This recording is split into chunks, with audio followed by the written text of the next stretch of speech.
Kamu berdiri di dekat jendela raksasa sebuah kapal luar angkasa sekaligus kota bergerak yang sudah menjadi rumahmu selama belasan tahun bersama dengan ratusan orang lainnya. Kamu mengamati benda aneh yang makin mendekati kapalmu, bertanya-tanya apakah benda itu bakal mengakhiri perjalanan ini dan hidupmu. Benda itu mirip asteroid, tapi geraknya seperti komet, bergerak kayak ada yang dorong. Apa itu mesin buatan peradaban luar angkasa lain? Apakah kamu ditakdirkan bakal celaka atau malah bertemu dengan kecerdasan lain? Oke, lupain dulu deh fantasi kiamatnya dan perhatikan lebih saksama pengganggu dari luar angkasa yang dinamakan komet gelap ini. Pertanyaan paling menggelitik tentu saja, apa yang bikin mereka bergerak? Kemungkinan besar gas atau material yang keluar dari permukaan benda-benda luar angkasa ini. Yang menarik, sampai baru-baru ini gak ada yang yakin mereka beneran ada. Komet gelap pertama baru ditemukan beberapa tahun lalu, dan sejak itu peneliti sudah mengidentifikasi 14 komet gelap, termasuk 7 yang baru saja ditemukan. Kisah komet gelap dimulai tahun 2016, waktu ilmuwan sadar ada yang aneh dengan asteroid bernama 2003 RM. Orbitnya nggak sesuai dengan yang mereka perkirakan. Dia sedikit bergeser, dan nggak ada yang bisa menjelaskan dengan perilaku asteroid lazim, yaitu ketika mereka menerima dorongan kecil akibat pemanasan yang nggak merata dari sinar matahari. Sebaliknya, gerakannya menunjukkan kalau 2003 RM mungkin mengeluarkan material, sesuatu yang sering dilakukan komet. Tapi ada masalahnya, benda itu nggak kelihatan kayak komet, nggak ada ekor, nggak ada awan gas yang kelihatan, cuma titik cahaya kecil, kayak asteroid biasa. Awalnya ilmuwan mikir 2003 RM cuma misteri yang nggak biasa. Tapi tahun 2017, teleskop menemukan objek aneh lain. Yang ini dari luar tata surya kita. Namanya Oumuamua. Objek ini juga tampak seperti asteroid, tapi jalurnya berubah kayak ada gas yang keluar. Kesamaan antara Oumuamua dan 2003 RM membuat peneliti berpikir mungkin ada lebih banyak objek aneh seperti itu di luar sana. Sampai tahun 2023, 7 lagi sudah ditemukan di tata surya kita. Penemuan-penemuan ini cukup untuk memberikan nama komet gelap ke objek jenis baru ini. Sekarang ilmuwan punya cukup data untuk mulai melihat pola dan belajar lebih banyak tentang ciri-ciri mereka. Jadi mereka sudah mengidentifikasi 2 kelompok utama komet gelap. Kelompok pertama yang lebih besar dinamakan komet gelap luar. Ukurannya berkisar antara ratusan kaki ke atas. Komet-komet ini mengikuti orbit elips yang panjang mirip dengan komet tradisional yang berasal dari area dekat Jupiter. Kelompok kedua, komet gelap dalam, lebih kecil, biasanya puluhan kaki lebarnya. Komet-komet ini bergerak di orbit yang nyaris berbentuk lingkaran dan tetap dekat matahari, di sekitar bumi, Venus, dan Mars. Pertanyaan utamanya adalah dari mana komet gelap berasal? Apa mereka sisa-sisa dari benda yang lebih besar yang pecah? Benda-benda luar angkasa ini bisa bantu kita memahami sejarah tata surya. Gimana kalau mereka yang bawa bahan-bahan buat kehidupan ke bumi awal? Setelah mempelajari komet gelap lebih baik, kita mungkin bisa tahu apa mereka mengandung bahan-bahan kayak es atau senyawa organik. Dan memang, beberapa peneliti yakin kalau komet gelap mungkin punya atau pernah punya es dan berperan penting dalam membawa air ke bumi. Menurut beberapa penelitian, beberapa asteroid di sabuk asteroid wilayah antara Mars dan Jupiter yang dipenuhi puing-puing berbatu mungkin punya es di bawah permukaannya. Dan es dari sabuk asteroid ini mungkin sudah melakukan perjalanan ke ruang angkasa di sekitar bumi. Artinya, ini bisa jadi jalur bagi air untuk mencapai planet kita. Hingga kini belum ada yang mengatakan dengan pasti bahwa komet gelap yang mengantar air ke bumi. Tapi bisa saja ada mekanisme lain untuk mindahin es dari satu bagian tata surya ke bagian lain. Penelitian ini juga mengisyaratkan hubungan antara komet gelap dan kelompok yang dikenal sebagai komet keluarga Jupiter. Ini adalah komet-komet yang orbitnya sangat dipengaruhi oleh gravitasi Jupiter yang sering menarik mereka ke arah matahari. Hubungan ini membuat pemahaman tentang asal dan perilaku komet gelap menjadi lebih sulit. Sekarang, mari kita lihat lebih dekat perbedaan antara asteroid dan komet. Asteroid tradisional adalah benda berbatu yang mengorbit relatif dekat dengan matahari, biasanya di dalam garis es. Daerah ini sangat dekat dengan matahari, jadi es di permukaan asteroid langsung berubah dari padat ke gas, cuma menyisakan batuan. Sedangkan komet adalah badan es yang terbentuk jauh dari matahari. Begitu mereka mendekati bagian dalam tata surya, esnya mulai berubah dari padat ke gas, menciptakan awan yang terlihat yang disebut koma atau ekor sambil melepaskan debu dan gas. Komet gelap bikin definisi ini jadi kabur. Mereka terlihat kayak benda berbatu mirip asteroid tanpa koma atau ekor, tapi mereka punya perilaku khas komet, yaitu percepatan kecil non-gravitasi. Percepatan ini terjadi pas es berubah jadi gas yang memberikan dorongan kecil ke benda itu. Setelah menganalisis 7 komet gelap yang sudah teridentifikasi, astronom memperkirakan antara 0,5% dan 60% dari semua objek dekat bumi mungkin termasuk kategori misterius ini. Karena kemungkinan besar komet gelap berasal dari sabuk asteroid, es mungkin ditemukan bahkan di wilayah sabuk yang tadinya dikira terlalu panas. Nah, objek dekat bumi seperti komet gelap nggak selamanya berada di orbit yang sama. Lingkungan dekat bumi nggak stabil, dan objek-objek biasanya tetap berada di sana sekitar 10 juta tahun. Karena usia tata surya lebih dari 4,5 miliar tahun, ini berarti objek-objek dekat bumi yang baru harus terus menggantikan objek yang hilang. Astronom sudah menggunakan model komputer untuk mensimulasikan gerakan benda-benda di bawah pengaruh percepatan non-gravitasi. Mereka menelusuri jalur benda-benda ini selama 100.000 tahun dan nemuin banyak yang berakhir di area yang sama dengan tempat kita menemukan komet-komet gelap saat ini. Ingat kan batu luar angkasa 2003 RM yang pertama kali disebut komet gelap? Nah, komet ini memberikan petunjuk yang menarik banget. Orbitnya yang berbentuk elips membawanya mendekati bumi, lalu keluar dekat Jupiter sebelum balik lagi ke bumi. Lintasan ini sesuai dengan prediksi para ilmuwan mengenai komet keluarga Jupiter, sebuah objek yang kemungkinan besar terlempar ke dalam dari orbit aslinya. Tapi kebanyakan komet gelap lain yang dipelajari tampaknya berasal dari area dalam sabuk asteroid dekat Mars. Komet gelap seringnya kecil dan berputar dengan cepat. Astronom sering menggambarkan mereka sebagai es batu kotor. Soalnya objek ini merupakan campuran batu dan es. Dan ketika melewati garis es, esnya mulai berubah jadi gas. Proses ini nggak cuma menyebabkan percepatan non-gravitasi kecil, tapi juga meningkatkan laju perputarannya. Dan makin cepat objek-objek ini berputar, makin mudah mereka pecah jadi serpihan yang lebih kecil. Potongan yang pecah juga punya es. Ketika perputaran makin cepat, potongan pecah lebih kecil lagi. Proses ini terus berlanjut sampai hanya tersisa benda-benda yang sangat kecil dan berputar cepat. Siklus fragmentasi ini menjelaskan kenapa komet gelap seringnya kecil banget. Tapi bisa juga berarti jumlah komet gelap lebih banyak dari yang kita ketahui saat ini. Penelitian komet gelap memberikan wawasan baru tentang distribusi es di tata surya dan jalur potensialnya menuju lingkaran dekat bumi. Ini juga memunculkan pertanyaan menarik. Misalnya, seberapa banyak es yang masih tersembunyi di sabuk asteroid? Atau mungkinkah komet gelap berperan dalam mengantarkan air atau bahan organik ke bumi? Salah satu poin paling penting adalah bahwa komet gelap bisa jadi mewakili bagian signifikan dari objek-objek dekat bumi. Kalau ini benar, berarti pemahaman kita tentang populasi objek-objek dekat bumi dan potensi bahaya mereka buat planet kita masih jauh dari lengkap. Proses yang membentuk komet gelap mulai dari sublimasi sampai fragmentasi bisa jadi faktor utama dalam evolusi badan-badan es di seluruh tata surya. Untungnya sekarang ilmuwan bisa menggabungkan pemodelan canggih dengan observasi.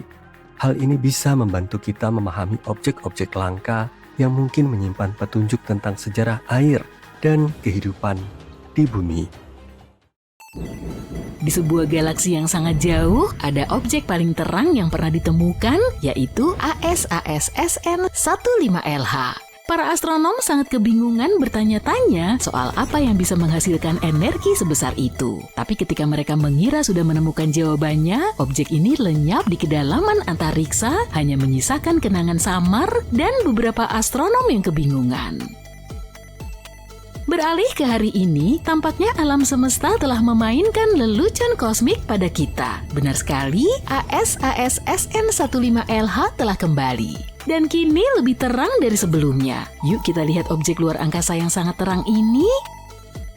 Peristiwa ini pertama kali terdeteksi pada 14 Juni 2015 dan terlihat di rasi bintang Indu sebelah selatan. Lokasinya berada di galaksi yang redup yang menunjukkan bahwa terkadang benda-benda paling terang datang dari tempat yang paling tak terduga. Ini seperti menemukan berlian di tumpukan batu atau coklat keping pada cookies kismis oatmeal. Jangan tersinggung ya bagi para pecinta kismis oatmeal di luar sana.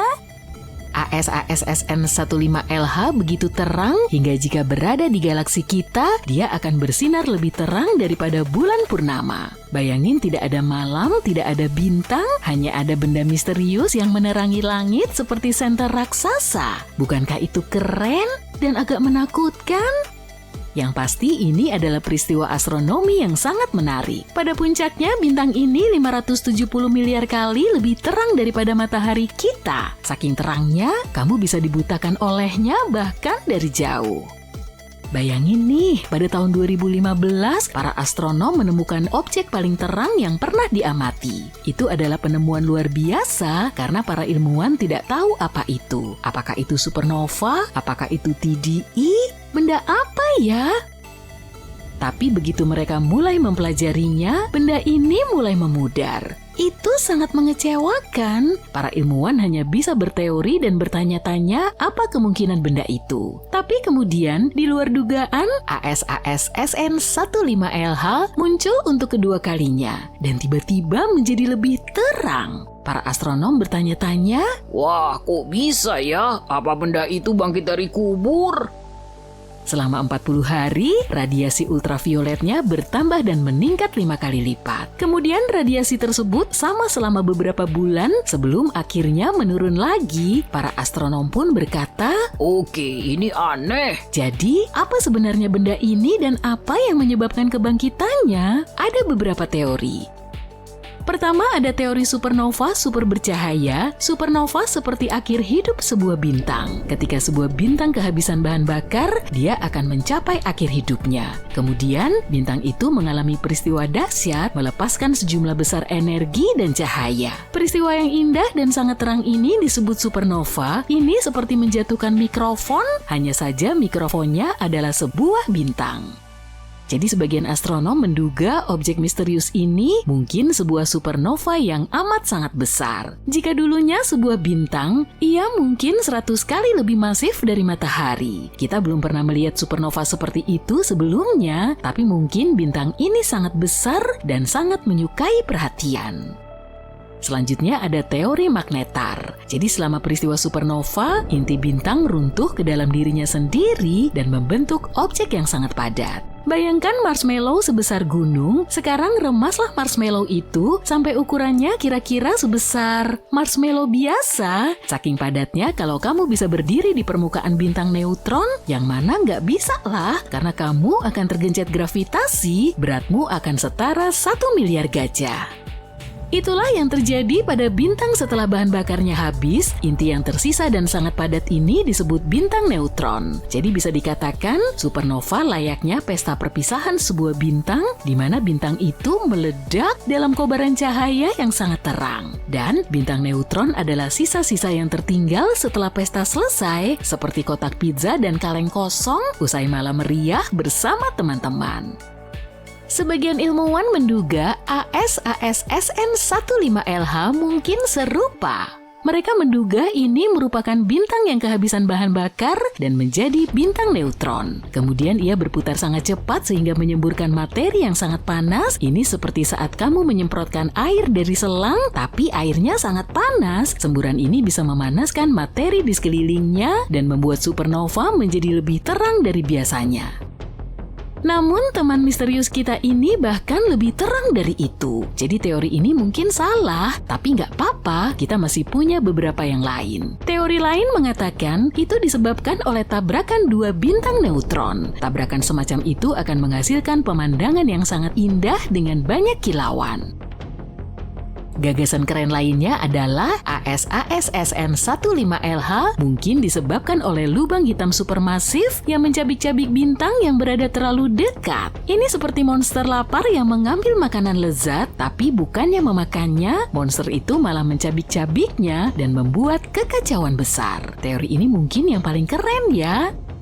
Dan terakhir, penjelasan yang paling membosankan. Teori ini menyatakan objek misterius ini mungkin tidak seterang yang kita kira. Sebaliknya, cahayanya diperkuat oleh gugus galaksi atau objek masif lainnya di luar angkasa. Ini seperti kalau kamu memakai kacamata yang membuat segala sesuatu terlihat lebih besar dan lebih terang. Jadi, itulah semua penjelasan yang mungkin dari peristiwa ini. Jika semua misteri ini masih belum cukup, ingatlah bahwa para ilmuwan tidak tahu kenapa objek ini bersinar lagi. Mereka mengira mungkin benda itu menabrak gas yang membuatnya sedikit lebih terang. Tapi setelah diperiksa mereka tidak melihat apa-apa, jadi 2-0 untuk benda terang yang aneh itu. Dengan kata lain, ASASSN15LH masih menjadi misteri. Benda ini membuat para astronom tetap waspada dan seolah berkata, Kalian merasa sudah tahu segalanya tentang supernova? Coba pikirkan lagi, wahai manusia yang lemah. dan ini bukan satu-satunya misteri di alam semesta. Ada banyak sekali hal yang masih belum bisa dijelaskan oleh para ilmuwan. Sebagai contoh, pernahkah kamu mendengar tentang materi gelap? Bukan, ini bukan sekelompok partikel gotik, tapi sesuatu yang lebih misterius lagi. Materi gelap adalah zat yang membentuk sekitar 27% dari seluruh alam semesta. Tapi kita tidak bisa melihat, menyentuh, atau merasakannya meskipun ia ada di dekat kita. Para ilmuwan tahu materi gelap ada dari tarikan gravitasinya pada materi yang terlihat, seperti halnya burger keju yang memiliki tarikan gravitasi terhadapku. Hal paling aneh dari materi gelap adalah kita tidak tahu terbuat dari apa. Materi gelap adalah sebuah kotak misterius yang tak bisa kita lihat. Misteri materi gelap masih membuat para ilmuwan bingung. Misteri gelap lainnya adalah energi gelap yang sulit dipahami dan penuh teka-teki. Energi gelap menyusun sekitar 68% alam semesta, tapi kita masih belum tahu apa itu. Keduanya disebut gelap karena tidak berinteraksi dengan cahaya atau bentuk radiasi elektromagnetik lainnya. Dengan kata lain, meskipun kita tahu mereka ada, kita tidak bisa melihatnya secara langsung. Bisakah kamu bayangkan, kita hanya bisa melihat sekitar 5% dari alam semesta? Entah apa lagi yang mungkin bersembunyi di sana. Suatu hari, para ilmuwan menyadari alam semesta mengembang semakin cepat dari waktu ke waktu. Tapi hal itu mustahil kan? Setelah dentuman besar, perluasan alam semesta kita seharusnya berangsur-angsur melambat seperti semua yang ada di alam. Tapi kenyataannya tidak demikian. Jadi pasti ada sesuatu yang mendorongnya kan? Dan itulah awal mula para ilmuwan menyebut energi gelap, kekuatan misterius yang diduga mendorong alam semesta dan membuatnya berakselerasi seiring waktu. Tapi apa penyebabnya? Para ilmuwan masih belum tahu. Dan sampai kita tahu apa sebenarnya mereka, semua itu tetap akan menjadi salah satu misteri terbesar di alam semesta kita. Jadi objek terang yang misterius ini bukanlah salah satu teka-teki terbesar, masih banyak hal yang harus kita jelaskan. Entah rahasia apa lagi yang disembunyikan alam semesta dari kita, apapun itu, yuk kita berharap suatu hari nanti kita akan tahu lebih banyak tentang dunia kita dan menjawab pertanyaan-pertanyaan ini. Tata surya kita penuh dengan objek-objek misterius yang berasal dari mana-mana. Pada bulan Oktober 2017, para peneliti di Hawaii melihat benda misterius yang mereka namai Oumuamua. Ini berarti pengunjung dari negeri yang jauh dalam bahasa Hawaii, atau itu adalah seekor sapi yang sangat besar. Benda ini mengikuti orbit pelarian, benar-benar melarikan diri dari tarikan gravitasi planetnya, seperti melempar bola keluar angkasa dan tidak akan pernah kembali lagi. Artinya, benda aneh ini datang dari suatu tempat di luar tata surya kita. Ada banyak sekali teori tentang benda itu, mulai dari asteroid sederhana hingga pesawat luar angkasa. Para ilmuwan bahkan mengira benda itu adalah bongkahan es nitrogen dari planet yang mirip Pluto. Bentuknya yang aneh hanya menambah misteri. Perubahan besar pada kurva cahaya menunjukkan bahwa benda ini bisa saja memanjang, seperti tabung, atau lebih pipih, seperti panekuk. Benda ini tidak seperti benda yang pernah kita lihat. Oumuamua tidak berperilaku seperti komet atau asteroid. Komet berbentuk es dan memiliki ekor yang terang saat melintas dekat matahari. Sedangkan asteroid pada dasarnya hanya berupa batuan dan tidak memiliki ekor. Oumuamua tidak memiliki ekor dan tidak melepaskan gas. Seperti aku, tapi ia juga bukan batuan biasa. Permukaannya sangat mengkilap, hampir seperti logam yang dipoles. Ketika melintasi matahari, Oumuamua melesat dengan cepat seolah-olah ada roket yang menumpanginya. Dan bukan gravitasi matahari yang memberi dorongan tiba-tiba pada Oumuamua. Para ilmuwan tidak tahu pasti apa penyebabnya. Jadi, apa ya? Setelah bertahun-tahun melakukan penelitian, para ilmuwan sekarang berpikir bahwa Oumuamua mungkin adalah komet dengan hidrogen beku di permukaannya. Hidrogen ini bereaksi dengan sinar matahari, mempercepat komet dan mengubah lintasannya. Oumuamua kemungkinan besar mendapatkan semua hidrogen tersebut karena terpapar banyak sekali sinar kosmik dalam waktu yang lama. Warna merah yang indah juga dihasilkan dari sinar-sinar tersebut. Oumuamua adalah pengunjung dari tata surya yang masih muda dan kacau, di mana tabrakan dan migrasi terjadi setiap saat. Sistem seperti itu sering melontarkan banyak objek kecil. Oumuamua mungkin didorong oleh planet seperti Jupiter yang gravitasinya sangat kuat sehingga bisa melontarkan benda-benda besar ke luar angkasa. Hal yang sama juga sering terjadi pada komet. Oumuamua sudah meninggalkan tata surya kita. Meskipun objek serupa kadang-kadang mengunjungi kita sekitar 1 kali per tahun. Untuk mengetahui lebih banyak tentang tamu misterius ini, para astronom berencana mengirim wahana untuk mengejar Oumuamua. Wahana ini akan memanfaatkan orbit bumi dan Jupiter untuk meluncur dengan cepat agar bisa mengejar komet tersebut. Tapi, sebagian tamu tak terduga itu tinggal lebih lama. Pada bulan Oktober 2019, teleskop luar angkasa Hubble milik NASA memotret sebuah komet kebiruan yang membawa debu dan gas. Komet tersebut sudah berada di dalam tata surya pada saat itu, sekitar hampir 500 juta kilometer jauhnya dari bumi, di suatu tempat di antara Mars dan Jupiter. Kita bisa melihat debu yang berpendar mengelilinginya, tapi kita belum bisa melihat inti komet karena ukurannya yang terlalu kecil. Nah, kecil itu relatif di sini. Benda ini berukuran sekitar 975 meter atau sama dengan 9 lapangan sepak bola. Pada bulan Maret, foto-foto Hubble menunjukkan kalau ada pecahan kecil komet yang memisahkan diri dari inti komet. Artinya, komet ini sangat aktif, tidak seperti Oumuamua. Ketika mengamatinya lebih jauh, kami menemukan bahwa inti planet ini merupakan campuran partikel es dan debu yang lepas. Permukaannya juga sangat mirip dengan yang lain, dengan area kasar dan selimut halus puing-puing es dan debu. Komet ini ditemukan oleh astronom amatir Gennady Borisov, sehingga diberi nama komet 2I Borisov. Selamat, para ilmuwan dengan cepat mengonfirmasi bahwa komet ini berasal dari luar tata surya, dan benda-benda ini benar-benar membuat para turis antusias. Benda ini melaju dengan kecepatan luar biasa, yaitu sekitar 177.028 km per jam. Itu cukup cepat untuk mengelilingi bumi 4 kali hanya dalam waktu 1 jam. Kunjungan ini sangat menarik karena beberapa alasan.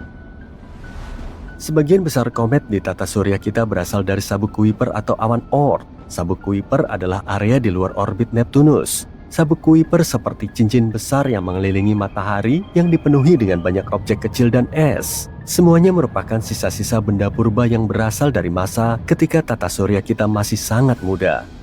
Awan Oort lebih jauh lagi. Awan ini seperti gelembung raksasa di sekeliling tata surya. Juga dipenuhi objek-objek es yang sangat tua. Sebagian besar komet periode panjang berasal dari sana. Tapi dari mana asal komet 2I Borisov? Kita masih belum tahu pasti. Para ilmuwan mengatakan bahwa kemungkinan besar ia terbentuk di sistem bintang lain yang bisa jadi lebih muda atau lebih tua dari tata surya kita. Aneh juga kalau ada pilihan ketiga, NASA. Bagaimanapun, ia mungkin telah ditendang keluar dari sistem asalnya, seperti halnya Oumuamua. Meskipun komet 2I Borisov terlalu kecil untuk mempertahankan atmosfernya sendiri, komet ini mengalami koma ketika mendekati matahari. Koma adalah nama yang lucu untuk awan gas dan debu bercahaya yang mengelilingi inti komet. Awan ini terbentuk ketika panas matahari menyebabkan es komet menguap, melepaskan debu dan gas ke angkasa. Yang satu ini lebih bersahabat daripada Oumuamua dan memberi kita lebih banyak waktu untuk mempelajarinya. Hasilnya, kita belajar lebih banyak tentang sifat-sifat uniknya yang keren. Misalnya, ia tidak pernah berinteraksi dengan bintang lain. Tapi sayangnya, Borisov juga harus pergi. Sekarang ia berada di jalur yang akan membawanya kembali ke ruang antar bintang. Namun masih banyak pengunjung yang akan datang. Dan kamu mungkin pernah mendengar tentang yang satu ini. Komet besar 1996, itulah sebutan untuk komet Hyakutake.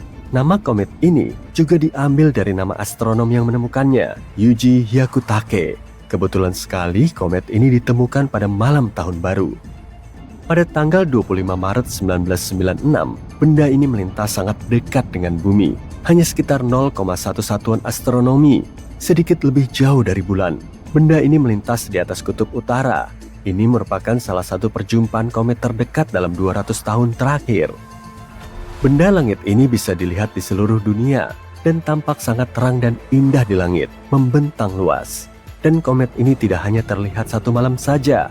Komet ini semakin terlihat selama bulan Maret dan menjadi salah satu objek paling terang di langit malam pada akhir bulan. Komet ini baru sepenuhnya memudar pada akhir bulan Mei. Komet ini merupakan komet periode panjang yang artinya butuh ratusan tahun untuk mengorbit matahari. Terakhir kali ia mengorbit adalah sekitar 17.000 tahun yang lalu, dan sekarang periode orbitnya bertambah menjadi 70.000 tahun. Tapi jangan kecewa, masih ada komet-komet lain yang akan mencerahkan siang dan malam kita. Selain itu, ada juga objek-objek ruang angkasa yang memilih untuk tinggal lebih lama. Ada sebuah asteroid dengan nama bersuku kata banyak yang untuk mengucapkannya saja, aku sudah kesulitan. Nama ini dalam bahasa Hawaii berarti si nakal dari Jupiter. Untungnya, para ilmuwan berbaik hati kepada kita dan menjulukinya BZ. Ini mewakili para narator. Terima kasih. Ini adalah asteroid kecil dengan diameter hanya sekitar 2,9 km. Dari namanya kamu bisa menebak bahwa asteroid ini berbagi orbit dengan Jupiter. Tapi ada satu hal yang menarik. Asteroid ini bergerak ke arah yang berlawanan, yang dikenal sebagai orbit retrograde. Asteroid yang tidak biasa ini ditemukan pada tanggal 24 November. Asteroid ini mengorbit matahari selama sekitar 11 tahun 8 bulan. Kadang-kadang melintas di dalam dan di luar orbit Jupiter. Asteroid ini telah bergerak seperti ini setidaknya selama 1 juta tahun dan akan tetap seperti itu selama 1 juta tahun lagi. Tapi kenapa ia bergerak dengan cara yang tidak biasa? BZ mungkin merupakan imigran antar bintang. Mungkin ia melewati tata surya kita sekitar 4, miliar tahun yang lalu, yaitu ketika matahari baru saja terbentuk. Kemudian ia tertangkap oleh gravitasi, tapi ia tetap berada di orbit yang berlawanan. Atau mungkin berawal dari awan Oort, kemudian bisa jadi orbitnya yang aneh berasal dari planet 9 yang misterius, sebuah planet hipotetis yang diyakini ada di tata surya kita, jauh di luar Neptunus. Bagaimanapun, asteroid ini memberi kita lebih banyak wawasan tentang sejarah tata surya dan bagaimana materi organik bisa sampai ke bumi dari luar angkasa. Pada waktu-waktu tertentu, ada ribuan objek di tata surya kita yang berasal dari luar angkasa. Objek-objek itu tinggal di sini untuk jangka waktu yang berbeda-beda. Tapi terkadang kita beruntung, dan semua itu akhirnya mengajarkan kita banyak hal tentang ruang antar bintang. Matahari kita. Skenario pertama, peristiwa aneh baru aja terjadi. Semua channel TV dan berita sibuk ngebahas soal lubang hitam yang terus mepet ke bumi. Padahal biasanya posisi ini ditempati matahari. Bahkan cakram akresinya bisa terlihat dan rona langit di sekitarnya lebih terdistorsi. Berarti jarak objek ini sudah sangat dekat. Lubang hitam biasanya sangat jauh sehingga kita nggak akan bisa melihatnya dengan mata telanjang. Tapi kali ini kamu bisa mengamatinya tanpa bantuan teleskop. Kenapa lubang hitam bisa sedekat itu ya? Terus matahari kita ngilang kemana? Jangan-jangan ditelan lubang hitam.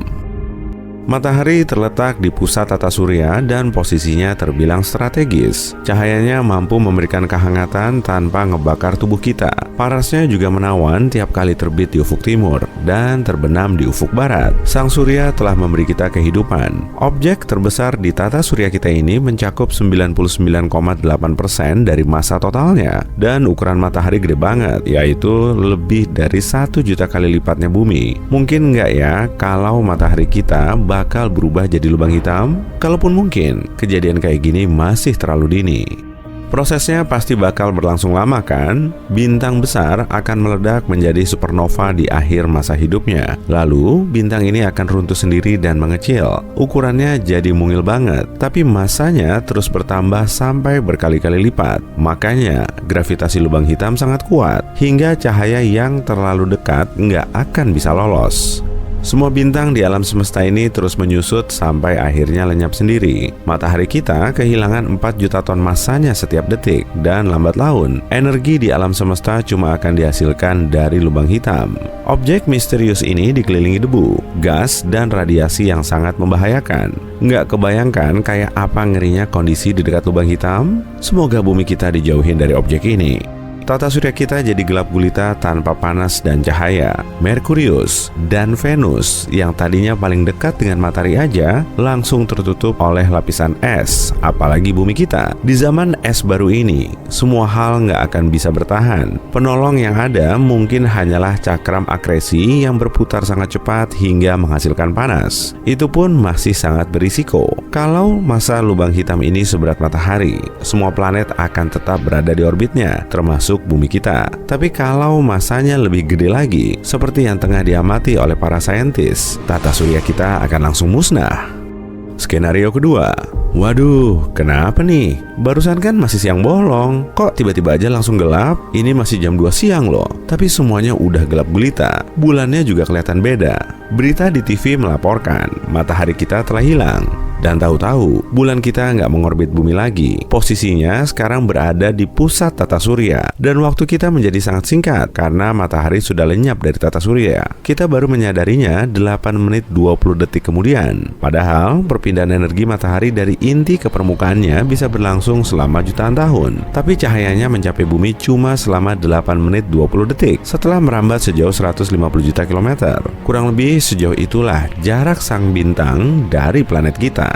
Kini bumi kita berada di luar zona Laik Huni. Di zona strategis ini, jarak planet ke bintangnya sangat pas, sehingga permukaan planet bisa mengandung air. Tapi setelah matahari pergi, sinarnya nggak akan sampai ke permukaan bumi. Dan lambat laun, planet kita akan berubah jadi batuan beku tanpa kehidupan. Tapi bisa aja kan, kita masih punya kesempatan untuk bikin teknologi canggih untuk menyuplai energi matahari. Dengan begini, kehidupan di bumi tetap lestari.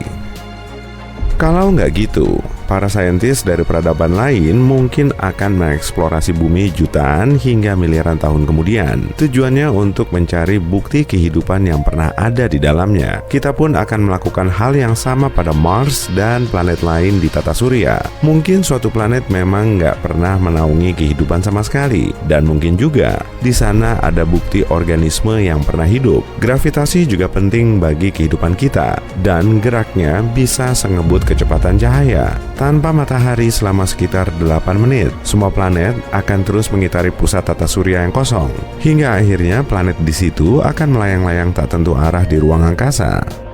Karena gravitasinya nggak cukup kuat, bulan nggak akan mampu menahan bumi di posisinya. Sinarnya juga kurang kuat untuk menghangatkan dan menopang kehidupan kita. Satelit alami kita ini terus menjauh dan semakin nggak kelihatan.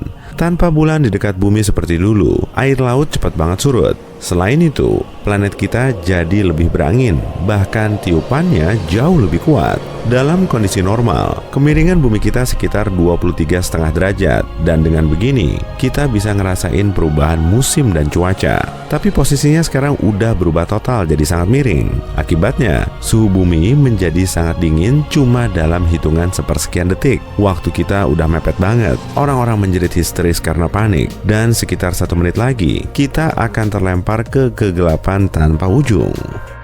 Skenario ketiga, kita nggak tahu persis dengan kehidupan yang telah kita jalani, dan nggak ada seorang pun yang bisa memprediksinya. Tapi ternyata, bintang neutron raksasa telah menggantikan posisi matahari di pusat tata surya. Meski awalnya nggak kita kenali, objek ini kelihatan beda, sehingga matahari kita jadi lebih aneh dan mengecil. Detail lainnya udah dibahas di banyak berita, tapi sebetulnya kita nggak tahu prosesnya sama sekali. Mungkin matahari kita tersembunyi di balik bintang neutron itu, atau mungkin udah didepak entah kemana.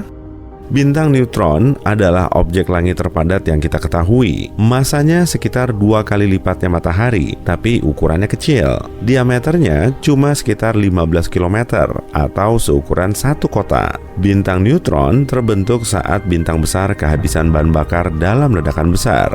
Bagian intinya runtuh, sehingga partikel bermuatan positif dan negatif alias proton dan elektronnya ikut hancur menjadi neutron tanpa muatan.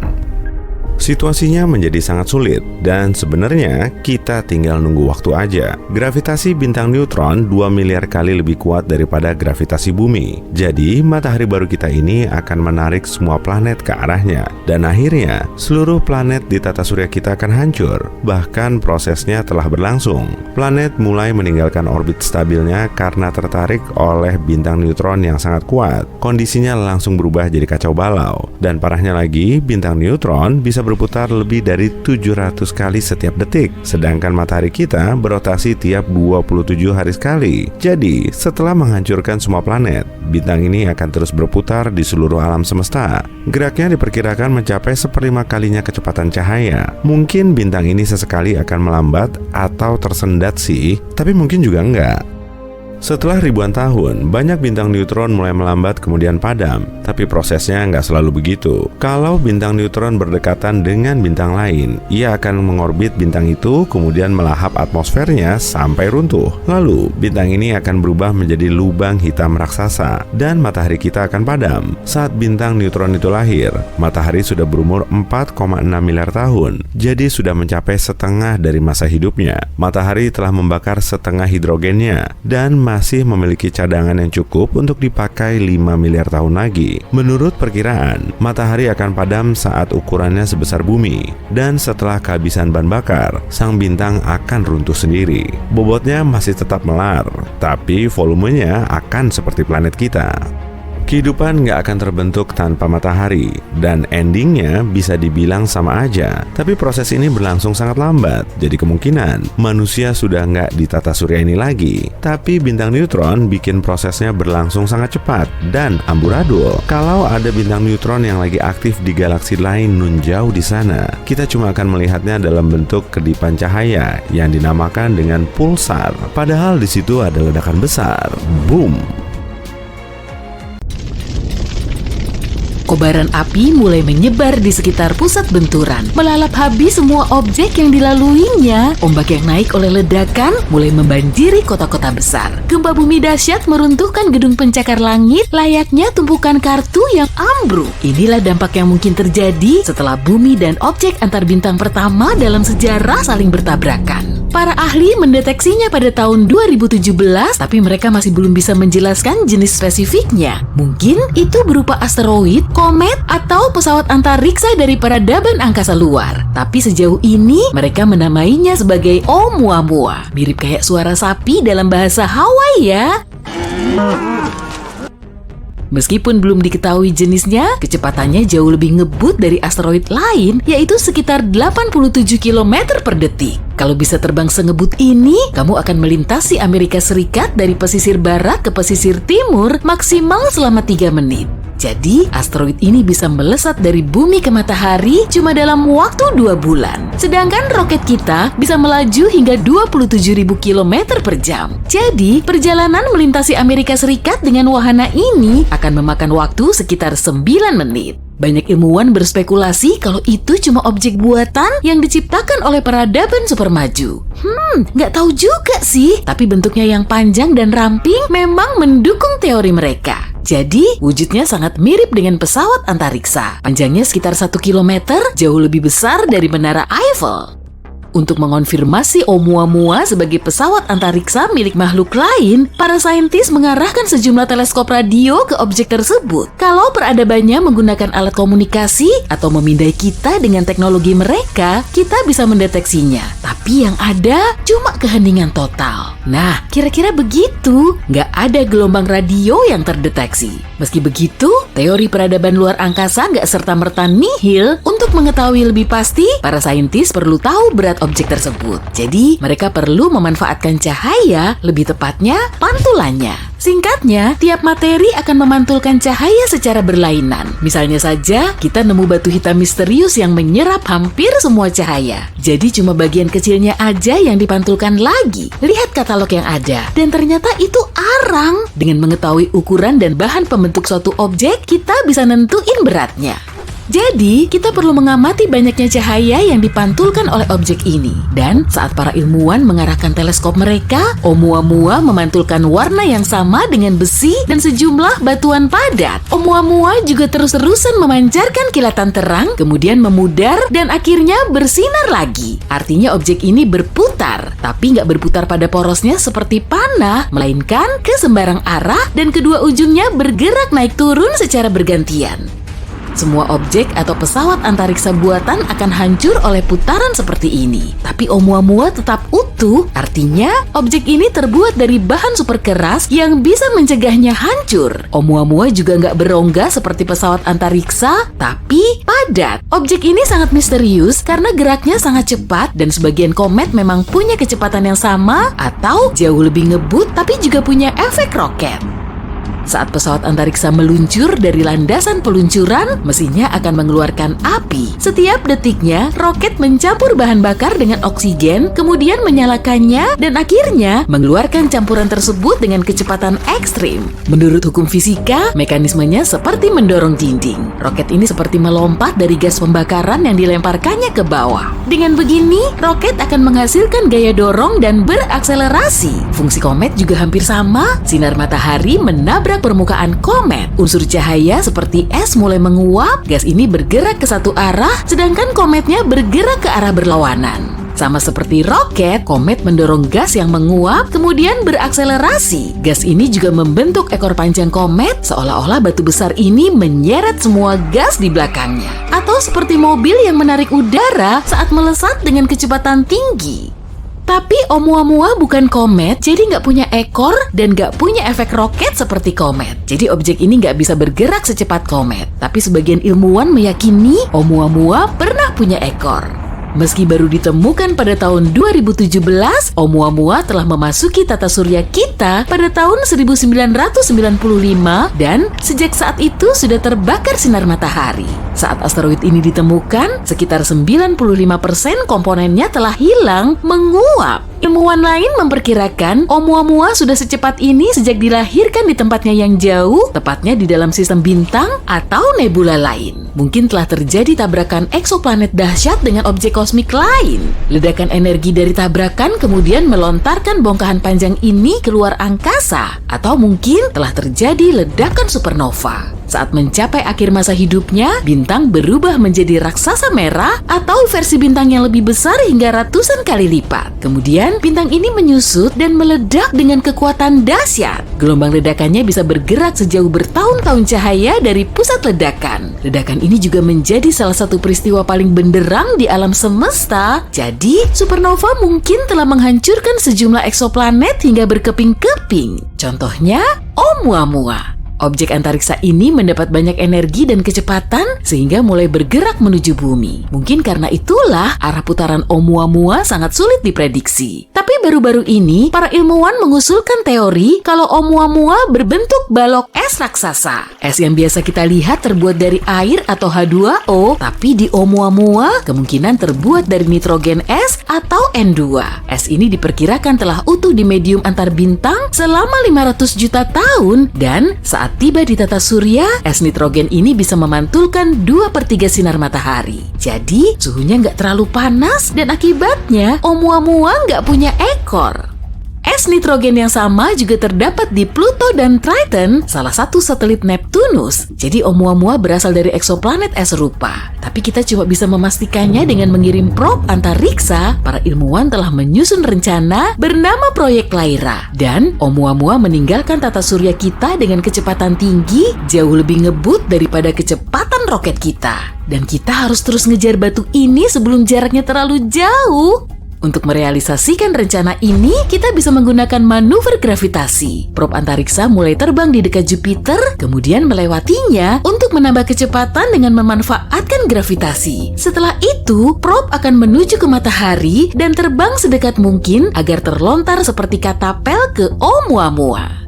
Sebagai alternatif, kita bisa juga menggunakan probe mikro. Kita harus meluncurkan sekitar 1000 probe mikro ke orbit bumi. Bobotnya harus lebih ringan dari korek api dan punya layar cahaya seukuran ring tinju. Kemudian, kita perlu memancarkan sinar laser kuat dari permukaan bumi menuju layar. Probe bisa menambah kecepatannya hingga 20% dari kecepatan cahaya dan geraknya nggak boleh terlalu cepat karena nanti malah bisa melewati posisi asteroid tujuan. Probe ini harus bisa memasuki orbitnya atau mendarat di permukaannya, tapi kalau gerak probe tadi terlalu lambat, Oumuamua akan meninggalkan tata surya kita sebelum bisa dikejar. Ini akan menjadi pengalaman yang seru karena di masa depan kita bisa menggunakan asteroid seperti taksi antariksa. Kita cuma perlu masuk ke orbit asteroid antar bintang atau mendarat di permukaannya, kemudian kita bisa terus bergerak melintasi luar angkasa dengan kecepatan tinggi tanpa menggunakan bahan bakar. Kendaraan seperti ini akan menjadi pilihan yang tepat untuk melakukan perjalanan jarak jauh atau untuk memberikan pasokan ke sistem bintang lain.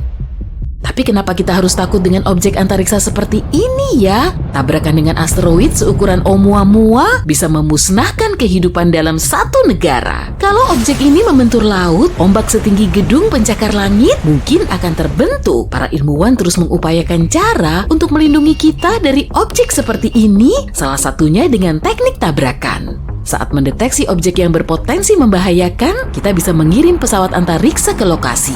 Tancap gas! Pesawat antariksa harus menabrak asteroid dengan sudut spesifik hingga lintasannya sedikit berubah. Kalau sudutnya terlalu banyak, tujuan akhir asteroid ini juga akan melenceng jauh. Jadi intinya, asteroid ini perlu melewati planet kita. Kita juga bisa bikin ledakan kendali jarak jauh di asteroid. Prinsipnya sama, kekuatan ledakan harus sedikit menggeser lintasan asteroid atau menghancurkan batu raksasa ini menjadi serpian kecil.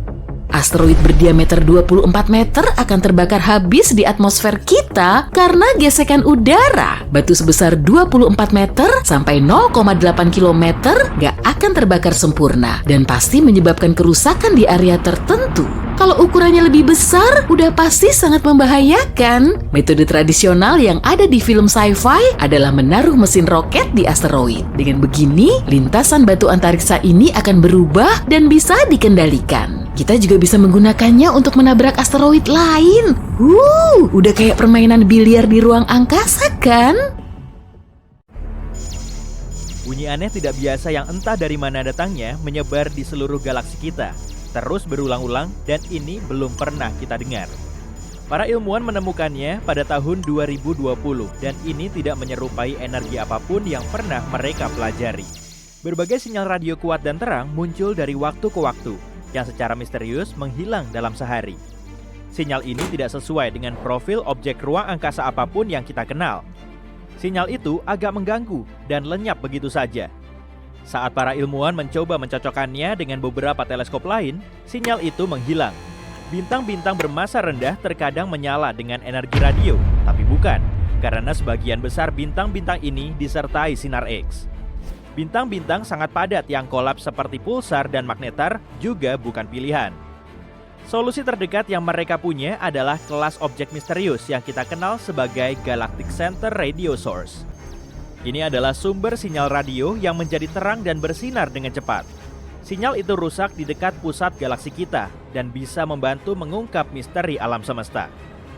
Kalau kamu punya mobil terbang yang bisa naik dengan kecepatan 95 km per jam, kamu cuma butuh 1 jam untuk memasuki ruang angkasa. Bulan agak lebih jauh, yakni 400.000 km, sekitar 10 kali keliling planet kita. Itu artinya, perjalanan ke bulan akan seperti perjalanan keliling bola bumi 10 kali berturut-turut, yang akan makan waktu kurang dari 6 bulan. Perjalanan ke Pluto akan butuh waktu lebih dari 800 tahun. Proxima b adalah tetangga terdekat kita yang mirip bumi. Ini adalah dunia kecil berbatu yang mengorbit bintang terdekat dengan matahari kita. Eksoplanet ini mengorbit zona layak huni bintang ini, yaitu suatu area yang cukup jauh dari bintang apapun hingga memiliki kondisi sedang. Tidak terlalu dingin atau terlalu panas bagi keberadaan air dalam keadaan cair, paling tidak secara hipotesis.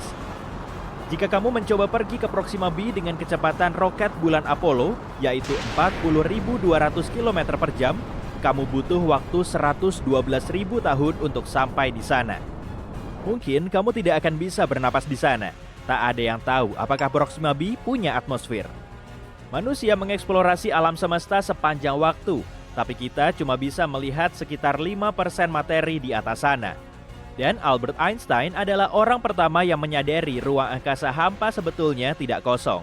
Sisanya yang tidak bisa dilihat sebenarnya terdiri dari materi tak kasat mata, yang dikenal sebagai materi gelap, sekitar 27%, dipadukan dengan sesuatu yang disebut energi gelap, sebanyak 68%. Jika kamu coba menuang air di ruang angkasa, tentu saja di luar pesawat ruang angkasa, air akan segera mendidih atau menguap. Itu karena tidak adanya udara atau tekanan udara di ruang angkasa. Ketika tekanan udara turun, suhu yang biasanya kamu butuhkan untuk mendidihkan air juga turun. Dengan begitu, air jauh lebih cepat mendidih di puncak gunung daripada, misalnya, di permukaan laut. Di angkasa luar tidak ada tekanan udara, sehingga air bisa mendidih pada suhu yang sangat rendah. Para ilmuwan percaya, paling tidak ada beberapa miliar galaksi di luar sana. Kita tidak tahu jumlah pastinya, dan mungkin tidak akan pernah tahu. Tapi mereka mencoba memperkirakannya dengan menghitung berapa galaksi yang bisa kita lihat di area langit yang sangat sempit dan terbatas. Mungkin alam semesta tampak penuh dengan bintang dan planet di sana-sini. Tapi setidaknya di galaksi kita ada 100 miliar planet. Jika kamu mengisi balon dengan helium dan melepaskannya, kamu akan melihatnya melayang sangat tinggi. Balon itu akan naik memasuki atmosfer, tapi tidak akan sampai ke angkasa luar. Makin tinggi, makin tipis udara di atmosfer. Balonmu akan naik sampai titik di mana atmosfer di sekitarnya berbobot sama dengan helium di dalamnya. Itu akan terjadi pada ketinggian sekitar 32 km di atas permukaan tanah. Jadi, sejauh itulah balon helium bisa naik. Kita tidak benar-benar tahu sebesar apa alam semesta kita. Kita tidak bisa melihat tepinya, bahkan tidak tahu apakah alam semesta bertepi. Kita memakai teknologi untuk bisa melihat sejauh kira-kira 14 miliar tahun cahaya dari planet kita. Ini berarti kita bisa melihat diameter sekitar 28 miliar tahun cahaya, mulai dari lapisan terluar atmosfer yang berakhir pada ketinggian sekitar 960 km di atas planet kita. Meskipun ukuran alam semesta kita terus berubah dan makin besar seiring waktu. Merkurius adalah planet terdekat dengan matahari, jadi kebanyakan orang mengira planet ini yang paling panas. Tapi Venuslah planet terpanas. Venus adalah planet kedua terdekat dengan bintang pusat kita.